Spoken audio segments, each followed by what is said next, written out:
¿Viendo la presentación ya? Sí, profesora. Sí, profe.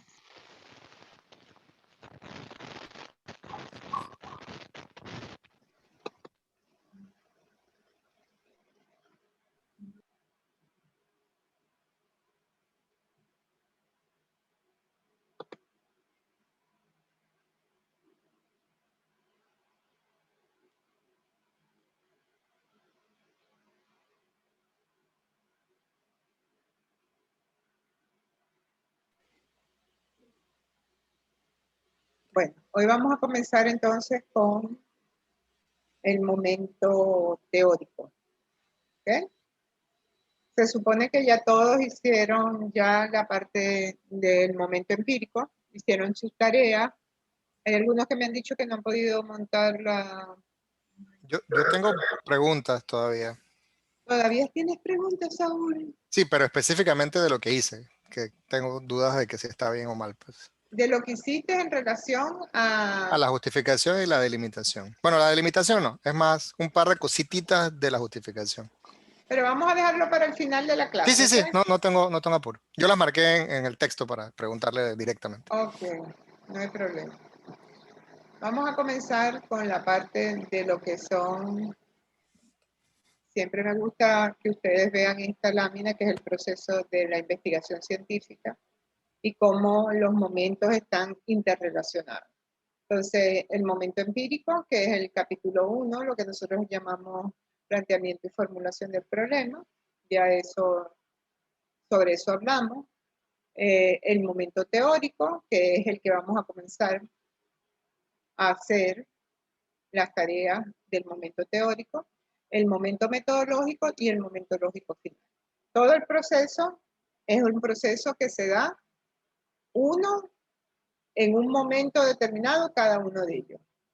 Ya les expliqué que tiene una correspondencia lógica desde el primer momento hasta el último momento. Y que si no existe esa correspondencia lógica entre los momentos, entonces la investigación no, y lo que es el trabajo de grado, o en este caso su trabajo sí, de grado, su investigación, no va a ser una investigación que tiene coherencia. Por eso es que tenemos que hacer coherentes el trabajo de investigación desde el momento empírico. También trabajar desde el momento empírico todo lo que son los objetivos generales, los objetivos específicos, el título, la pregunta de investigación, que todos tengan relación y coherencia para que luego ya el momento teórico sea mucho más fácil hacerlo. Si nosotros tenemos claro ya nuestro objeto de estudio, obviamente tenemos claro nuestra variable, entonces ya nuestro momento teórico va a ser mucho más centrado en lo que realmente queremos trabajar, en lo que realmente es nuestro objeto de estudio. Y allí es donde va a empezar a existir la coherencia desde el comienzo hasta el final, hasta las conclusiones, hasta las recomendaciones, todo tiene una relación desde el momento empírico. Entonces vamos a empezar hoy a trabajar el momento teórico. ¿Ok? ¿Qué es el momento teórico? El momento teórico también se le denomina marco teórico. ¿Ok? Y este marco teórico de la investigación es lo que otras personas también denominan fundamentación teórica. Esta fundamentación teórica se enmarca todo lo que es la parte más importante del proceso de investigación, porque es precisamente en esa parte donde usted va a hacer su fundamentación teórica. ¿Okay? Vas a trabajar todo lo que son los principales enfoques, teorías sobre el tema objeto de estudio. ¿Ok? Y también tiene como propósito dar a la investigación un sistema coordinado y coherente de conceptos y proposiciones que permitan abordar el problema. Comprende lo que es la ubicación del problema en una determinada situación histórico-social, sus relaciones con otros fenómenos, las relaciones de los resultados por alcanzar con otros ya logrados y también definiciones, conceptos, redefiniciones, clasificaciones, tipologías, etc. Eso, todo eso lo vamos a hacer aquí en lo que es el marco teórico. Es muy importante que ustedes comprendan que el marco teórico es la base fundamental de su investigación. La base fundamental de su investigación es el marco teórico. ¿Por qué? Porque es donde van a obtener los conceptos y las teorías que van a sustentar todo su proyecto de investigación. Sin embargo, este marco teórico no es un resumen ni un listado de teorías que ya se han escrito, ni tampoco es una revisión de la literatura. ¿Okay? Es un examen real de quienes están investigando o han investigado sobre el tema y los planteamientos de estos autores, los cuales son los principales aspectos, por ellos estudiados. Entonces, todo este marco teórico va a soportar el desarrollo de la investigación y la discusión de los resultados al final de lo que es ya los resultados de la investigación. Por eso es tan importante el marco teórico. Para Carlos Méndez, como dice allí, el marco teórico tiene dos aspectos diferentes. Permite ubicar el tema dentro de un conjunto de teorías existentes con el propósito de precisar en cuál corriente de pensamiento se inscribe, qué significa, cuáles son los elementos nuevos de la teoría que se están manejando, y también es una descripción detallada de cada uno de los elementos de la teoría que se usará en el desarrollo de la investigación. ¿Okay? Por eso, también Hernández y Fernández y Batista dicen que es un proceso y un producto. Un proceso de la inmersión del conocimiento existente para vincularlo con el planteamiento del problema, y un producto. ¿Por qué? Porque el reporte implica exponer y analizar las teorías, las conceptualizaciones, las perspectivas teóricas, las investigaciones y los antecedentes que se consideran válidas en el correcto encuadre del estudio. Entonces, es muy importante que ustedes entiendan que el marco teórico, bueno, tiene muchas funciones, ¿no? Delimitar el área de la investigación, sugerir guías de investigación, comprender los conocimientos existentes en el área que se va a investigar. Es importante que se exprese en forma escrita. Es un documento que puede sostenerse en función de la crítica, complementarse y mejorarse. Se debe asimilar el lenguaje técnico y unificar los criterios y conceptos básicos que se van a trabajar. Entonces, el marco teórico sostiene todo lo que es la estructura de la investigación. Y está dividido en estas tres partes fundamentales: los antecedentes de la investigación, las bases teóricas y la definición de los conceptos básicos. Hay algunas universidades que hacen mucho hincapié en estas tres partes del marco teórico. Sin embargo, yo básicamente utilizo más lo que son los antecedentes, las bases teóricas. No tanto como la definición de conceptos básicos, porque la definición de conceptos básicos se usa más para proyectos, más que para lo que es realmente un trabajo de investigación. Entonces, definir conceptos básicos es hacer como una lista de conceptos y ponerlos allí, y esa no es la idea del marco teórico. La idea del marco teórico es que ustedes trabajen sobre la variable objeto de estudio y planteen varios discusiones entre varios autores que manejan los conceptos fundamentales que ustedes están trabajando. No que me hagan una lista allí de conceptos uno atrás de otro. Eso no es la idea del marco teórico. La idea del marco teórico es precisamente que ustedes se dispongan a hacer realmente una discusión de los conceptos que ustedes manejan como su variable fundamental, pero desde el punto de vista de varios autores. Porque si yo tengo, por ejemplo, un objeto de estudio que tiene mucha información en relación a los autores que han trabajado con ese objeto de estudio, yo puedo entonces hacer una discusión entre conceptos que manejan diferentes autores. Y no solamente hacer una lista o una definición de conceptos básicos. Eso quiere decir que, por ejemplo, si yo estoy trabajando con ansiedad, por ponerle algo, hay muchos trabajos que han definido qué es la ansiedad, cuáles son los tipos de ansiedad y muchos autores al respecto. Entonces yo no voy a hacer solamente un concepto, sino que voy a trabajar con varios conceptos de distintos autores y luego sí puedo asumir una posición teórica en relación de decir, por ejemplo... ¿Escuchan a la profe? ¿Me escuchan? Yo sí, yo escucho. Yo también. Sí, profe, sí te Por escucho. ejemplo, yo voy a trabajar con esta teoría o yo voy a trabajar con este autor, pero es importante que haya una discusión de los distintos autores que han manejado su objeto de estudio fundamental. Entonces, vamos a comenzar por explicarles qué son los antecedentes de la investigación. Los antecedentes son todo hecho anterior a la formulación que sirve para aclarar, juzgar, interpretar el problema planteado. No es hacer un recuento del problema, presentar fuentes bibliográficas que se van a utilizar o los datos recolectados. Es precisamente hacer una síntesis conceptual de las investigaciones o trabajos realizados sobre el problema formulado, con el fin de determinar el enfoque metodológico. Entonces, los antecedentes de la investigación consisten en detectar, consultar y obtener la bibliografía y otros materiales que sean útiles para los propósitos del estudio. También se le llama revisión de la literatura y la misma debe ser selectiva.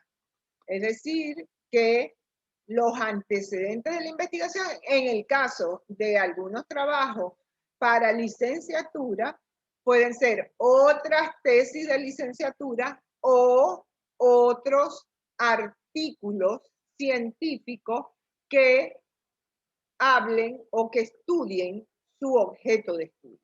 Eso quiere decir que ustedes pueden citar unos 5 antecedentes o 5 estudios anteriores al suyo que de una u otra forma hayan manejado su objeto de estudio. Por ejemplo, si yo voy a trabajar con cultura organizacional, entonces yo voy a buscar, como ese es mi objeto de estudio, yo voy a buscar otros artículos, puede ser en cualquier parte del mundo, no tiene por qué ser en Panamá, ¿ok? Puede ser en cualquier parte del mundo que hable o que haya trabajado con cultura organizacional a nivel de empresa o cultura organizacional a nivel de un país determinado, una empresa en un país determinado. Y si yo consigo ese antecedente en un artículo científico, ya eso es un antecedente para mi investigación, que yo puedo ya traer, lo puedo citar. Los antecedentes lo que hacemos es citarlos. Ustedes se utilizan mucho copiar el resumen, porque como les estoy diciendo, los antecedentes tienen que ser o una tesis, en el caso de ustedes puede ser una tesis de licenciatura o una tesis de maestría o un artículo científico, y los dos tienen algo muy importante que se le llama resumen de la investigación. Tanto las tesis como los artículos tienen una hoja aparte que casi siempre es comenzando el artículo, que se llama resumen. En ese resumen, allí, como su nombre lo indica, es un resumen de todo lo que está dentro del artículo. Entonces, ¿qué hacemos para citar el antecedente? Lo que hacemos es que copiamos el resumen, pero lo citamos. Es decir, citamos los apellidos de los autores de ese artículo, el nombre del artículo, y luego le decimos pegar al resumen, porque el resumen lo podemos pegar tal cual aparece en el artículo. Solamente que le tenemos que dar una redacción lógica, es decir, no podemos pegar todas las cosas allí sin tener una redacción. Entonces, por ejemplo, el primer antecedente que vamos a trabajar es el trabajo elaborado por, entonces citan los autores y el año, luego el nombre del artículo y después el resumen. Eso es lo que tienen que hacer en los antecedentes de la investigación. Generalmente se utilizan entre 3 y 5 antecedentes para una tesis de licenciatura. Para una tesis de maestría, entre 5 y 8 antecedentes. Y para una tesis doctoral, pueden ser entre 8 y 12 antecedentes de investigación. Es decir, ustedes pueden trabajar con 5 antecedentes en caso de que los consiga o en caso de que no haya, que muy difícil, no va a haber un antecedente porque ahora la investigación, la información es demasiada, más bien hay demasiada información en las redes, en todo lo que es las redes sociales y en la parte de lo que es la Google Academic, hay muchísima información, hay repositorios de tesis de universidades, ustedes pueden meterse en algunas universidades que conozcan fuera de Panamá, que trabajen en el área de psicología o en otra área que estén trabajando, turismo, etcétera, y que tengan una carrera y que ellos hagan tesis, ustedes pueden meterse en esos repositorios y buscar otros trabajos que tengan que ver con el trabajo que ustedes están desarrollando o que hayan hecho anteriormente ese trabajo o ese objeto de estudio. Esas tesis también van a tener resumen y ese resumen es el que yo quiero que citen en los antecedentes. ¿Ok? ¿Está claro lo de los antecedentes o hay alguna pregunta? Está claro, profesora. O sea que básicamente es solamente citar el resumen de alguna investigación que encontremos que esté basada en la misma problemática que estamos nosotros investigando. En tu misma variable, en tu mismo objeto de estudio. Perfecto. Buenas noches, profesora. Para aclarar... no te oigo, Mar. Usted dio una clase de pasos, ¿no? Para tomar la investigación de otras personas. Primero es el autor, ¿no? Lo cito primero a él y después el resumen. Ok, o eso pero va... no es el autor, es solamente el apellido, porque tienes que seguir las normas APA. Y las normas APA dicen que solamente se cita el apellido. Por ejemplo, tú me vas a citar a mí, es un artículo que hice yo, tú citas Rincón 2018 o Rincón 2020, el año que se hizo ese artículo. Y luego que lo citas pones el nombre. Realizó la investigación denominada tal y luego sí pegas el resumen. Ah, ok, eso es lo que quiero estar claro. Eso es lo que quiero estar claro, profesor. Y hay que darle coherencia. Por ejemplo, el segundo antecedente está realizado por el trabajo tal, es decir, no pegar allí los resúmenes sin haber hecho una pequeña como redacción. Claro, profesor. Gracias, profesora. ¿Quién más necesita preguntar algo? ¿O está todo claro? Bueno, entonces seguimos con lo que son las bases teóricas, ¿no? Hablamos entonces de los antecedentes. Esa es la primera parte del marco teórico. La primera tarea que ustedes tienen allí es hacer los antecedentes de su investigación. Bien, luego viene la parte más importante del marco teórico, que son las bases teóricas. ¿Ok? Las bases teóricas es la sección del marco teórico donde se organiza y se discuten el conjunto de conceptos, enfoques teóricos que apoyan la concepción y el tratamiento de su objeto de investigación. ¿Okay? Precisa un conjunto de conceptos y relaciones con los cuales se explica y se pretende desarrollar la búsqueda del conocimiento que se planifica. Se refiere fundamentalmente a teorías específicas o directamente relacionadas con los aspectos del problema de estudio. Puede haber referencias a teorías generales, pero directamente relacionadas a las teorías específicas y al objeto de que se trata. Por eso es que el marco teórico debe ser coherente, porque debe ser en función de tu objeto de estudio que está en tu objetivo general y está en tu título. Por lo tanto, yo tengo que hacer mis bases teóricas fundamentadas en esa variable objeto de estudio o esa variable, si tengo dos objetos de estudio. ¿Ok? No podemos entender el marco teórico como parte de lo que es el ámbito o la delimitación de la investigación. Muchas personas dicen, por ejemplo, yo voy a estudiar por decirles algo, a ver un ejemplo de lo que están haciendo. La ansiedad en los trabajadores. ¿La qué? Ansiedad en los trabajadores En del los sector trabajadores salud. Del sector de la salud. Ok. Entonces, si tú vas a trabajar con la ansiedad de los trabajadores, es tu variable objeto de estudio, tu objeto de estudio del marco teórico es la ansiedad. La ansiedad es a donde te vas a situar. Pero hay personas que empiezan hablando del sector salud, ¿ok? O de los médicos, o de las enfermedades que se dan en el sector salud, o de... Eso no es parte del marco teórico. El ámbito no es parte del marco teórico. Lo pueden utilizar en la última parte del marco teórico como marco referencial, pero no es parte de tu marco teórico. Y ahí es donde tú tienes que ser realmente coherente, porque si trabajamos, por ejemplo, por darles un ejemplo, si nosotros trabajamos en la Contraloría del Estado de Panamá, nosotros no podemos empezar nuestro marco teórico con decir qué es la Contraloría o qué es la Contraloría en Panamá o en dónde. No, ese no es tu objeto de estudio, ese es tu ámbito, tu definición de dónde lo vas a hacer, pero ese no es tu objeto de estudio. Tu objeto de estudio es la variable objeto de estudio. Si yo voy a trabajar, por ejemplo, el estrés laboral, esa es mi variable objeto de estudio. Mis bases teóricas tienen que comenzar así. Primero, concepto de estrés.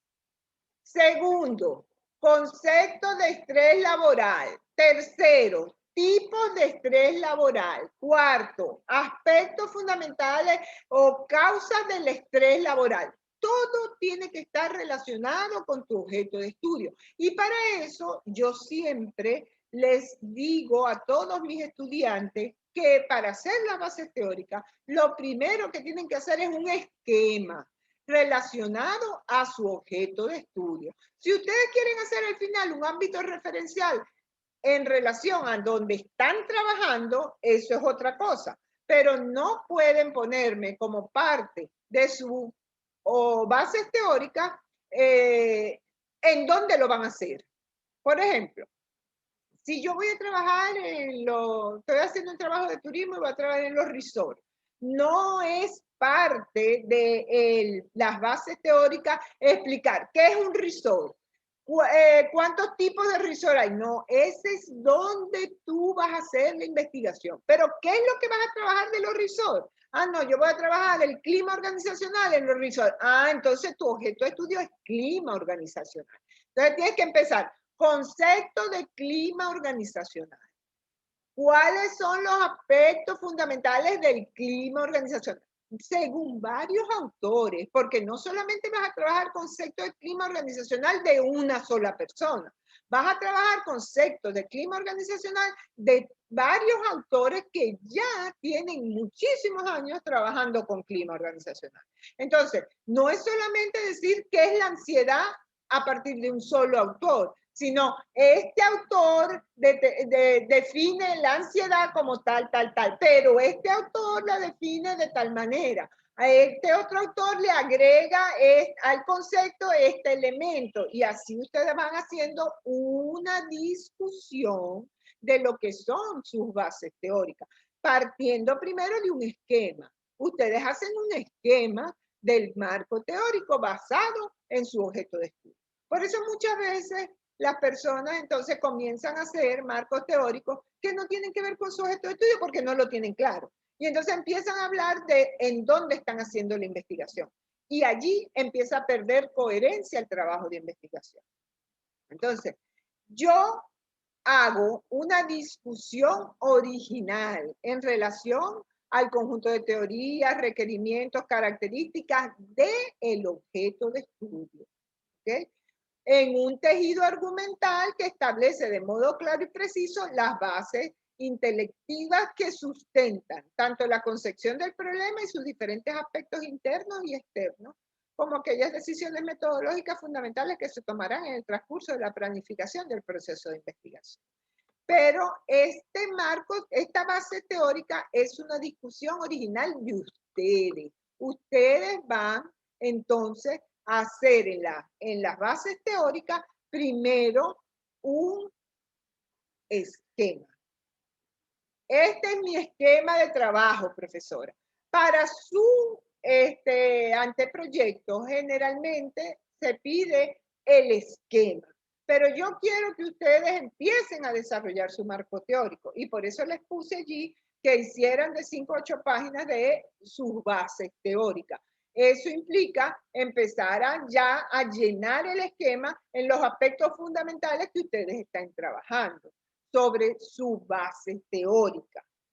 No a pesar de que en el marco teórico también hay definición de conceptos básicos, yo generalmente no la uso porque al final hay un punto que se llama concepto de la variable, ¿ok? Concepto operacional y el concepto teórico de la variable objeto de estudio y allí, o de las variables objeto de estudio, y allí sí hago una definición del autor con el que yo voy a trabajar y hago una definición precisa de eso. Esta definición de los conceptos básicos, que también, ¿ok?, la utilizan algunas personas en el marco teórico, son definiciones de conceptos que solamente, en donde solamente citan un autor, un concepto básico de un autor. Y eso lo van a utilizar más al final del marco teórico, ¿ok? Ustedes tienen allí lo que son los conceptos básicos, es decir, la definición de conceptos es necesaria para unir el estudio de la teoría con las definiciones operacionales. Todo investigador debe hacer uso de conceptos para poder organizar sus datos y percibir las relaciones que hay entre ellos. Los conceptos deben ser definidos dándole el significado general que se intenta dar a conocer en el término de las operaciones por las cuales serán representados en el estudio. ¿Ok? Para Bernal es la definición precisa de conceptos relevantes. No es hacer una lista de términos relacionados con un tema, sino definir los que por su significado particular necesitan ser precisados en su definición. En otra palabra, es el glosario de términos clave utilizados en la investigación. Okay. Dice que nos quedan 10 minutos, ya saben que si se para volvemos a entrar. Entonces, yo no utilizo mucho esta parte de lo que son los conceptos clave, pero sí las bases conceptuales. Entonces, ¿hay alguna pregunta sobre las bases conceptuales?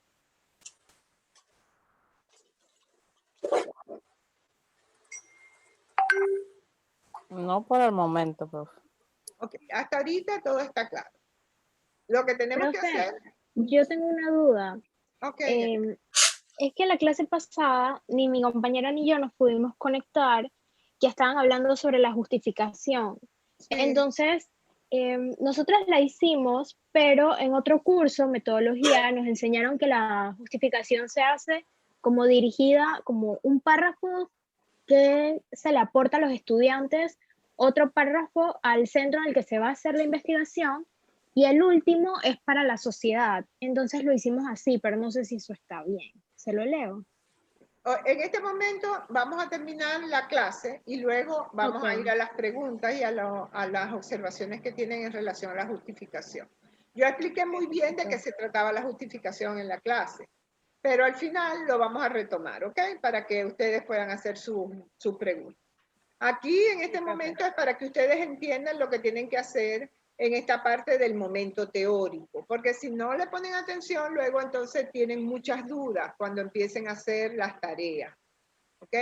En el marco teórico también se hacen las hipótesis, y las hipótesis son muy importantes. Solamente que nosotros utilizamos, o por lo menos a mí me parece que en las tesis de licenciatura se deben utilizar hipótesis si tenemos dos variables que estamos haciendo una correspondencia, es decir, una relación entre dos variables. Pero si tenemos una sola variable, entonces podemos o no podemos plantear hipótesis. No es obligatorio. Eso depende del tipo de estudio que tú quieras hacer. Pero es obligatorio cuando tienes más de una variable. Si tienes solo una sola variable, no es obligatorio hacer hipótesis. ¿Ok? A menos que sea solicitada por el tutor o que el tutor que está asesorando en su trabajo les pidan que hagan hipótesis, pero no necesariamente. Hay una correspondencia entre hacer hipótesis, ¿ok? Y tener una variable y tener todo lo que son los indicadores y todo eso, tiene que ver con una metodología cuantitativa, que es la base de lo que estamos dando aquí. Es decir, cuando yo trabajo con una metodología cualitativa, es otra cosa, es otra forma de armar la investigación.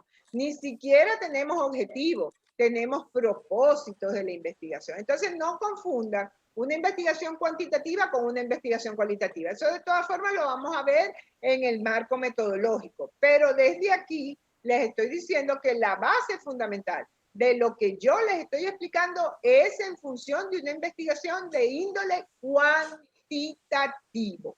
¿Qué significa cuantitativo? Que tiene variables, que tiene dimensiones, que tiene indicadores, que tiene hipótesis, etcétera, etcétera, que tiene objetivos, ¿ok?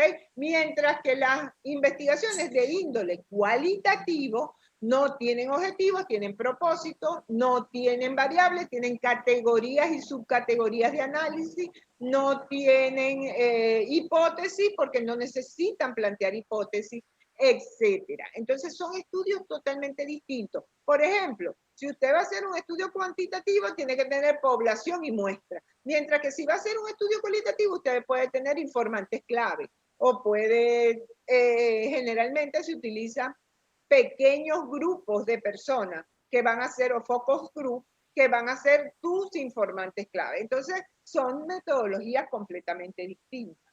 Entonces, eso también es muy importante porque a veces ustedes confunden cuando les dan metodología de la investigación que ustedes puedan hacer, por ejemplo, variables, indicadores, todo eso, y después en el marco teórico me digan que es cualitativa. Entonces, no. O una investigación cualitativa es otra forma de organizar la información desde el capítulo 1. Y aquí estamos trabajando con una forma de organizar que es cuantitativa, no es cualitativa. Entonces, en la mayoría de los casos de las tesis de grado, de licenciatura, es más, no digo que es más fácil, pero sí es muchísimo más, vamos a decir que el término utilizado es más usual que se trabaje con una metodología cuantitativa. ¿Qué significa eso? Ya lo van a ver más adelante, es decir, que haya una hipótesis si tienen dos variables o que no haya hipótesis porque solamente tienen una variable, pero que ustedes tengan su cuadro de operacionalización de las variables al final del marco teórico. Y esa cuadro de operacionalización de la variable indica que su investigación es cuantitativa, porque para las investigaciones cualitativas se utiliza un cuadro de categorización, porque no hay variables, sino que hay categorías de análisis. Entonces, a veces he visto anteproyectos que confunden, es decir, empiezan a hablar sobre objetivos, sobre variables, sobre no sé qué, y luego dicen en el marco teórico que es cualitativa. Entonces, eso no es coherencia paradigmática, es decir, allí pierden la coherencia entre el capítulo 1, el capítulo 2, el capítulo 3, lo que les estaba diciendo al principio. La base fundamental de un trabajo de investigación es que mantenga su coherencia. Es decir, que desde el capítulo 1 hasta el capítulo 4 de tu resultado hay una coherencia porque tú tienes claro tu objeto de estudio, porque tú tienes claro cuáles son fundamentalmente tus objetivo, tu objetivo general, tu objetivo específico. Por lo tanto, tienes claro cuáles son tus variables o cuál es tu variable o tu objeto de estudio. Y así vas a, entonces, a poder tener claro de qué vas a hablar en el marco teórico. Ya les expliqué. Si yo desde el principio dije que yo iba a trabajar con estrés laboral, yo voy a trabajar entonces, mi título dice estrés laboral, mi objetivo dice estrés laboral, mis objetivos específicos están relacionados con el estrés laboral. Mi marco teórico, las definiciones tienen que ver con estrés laboral, los antecedentes tienen que ver con estrés laboral. Y así sucesivamente todo va a ir de manera coherente en el trabajo de investigación. Por eso, cuando yo llego aquí al marco teórico y les explico que hay personas que van a tener que hacer hipótesis porque tienen dos variables cuando una está correlacionada con la otra, entonces ya aquí implícitamente les estoy diciendo que ustedes tienen una investigación de índole cuantitativo, porque las hipótesis son para medirse de manera cuantitativa. Es decir, yo voy a medir, es una suposición, pero que yo voy a medir, porque voy a expresar una relación entre dos o más variables, ¿ok? Entonces, esa hipótesis yo la voy a formular para responder un problema o una pregunta de investigación. Entonces, yo voy a poder determinar que estas hipótesis, la mayoría de las veces se desprenden de la teoría, es decir, del cuerpo de conocimiento ya existente. Si yo digo, por ejemplo, el clima organizacional influye en la motivación laboral de los trabajadores, ya esa es una relación que se ha estudiado teóricamente durante muchísimo tiempo. Ya se sabe. ¿Me están escuchando? Sí, ahora sí, profesora. Ya se sabe que existe una relación entre esas dos variables. Eso teóricamente ya se sabe, se conoce. Entonces, allí podemos entonces formular una hipótesis. ¿Para qué sirven las hipótesis? Bueno, orientan la investigación e indican dónde se debe iniciar la labor de la investigación o la comprobación. Precisan las variables que serán medidas, se utilizan para explicar o predecir un determinado hecho, sirven para probar teoría y sirven para generar teoría. Yo generalmente a los estudiantes de licenciatura les digo, trabajen con una sola variable. ¿Por qué? Porque no es necesario para un trabajo de licenciatura tener dos variables que se estén relacionando, porque ustedes van a tener que formular hipótesis y además de eso,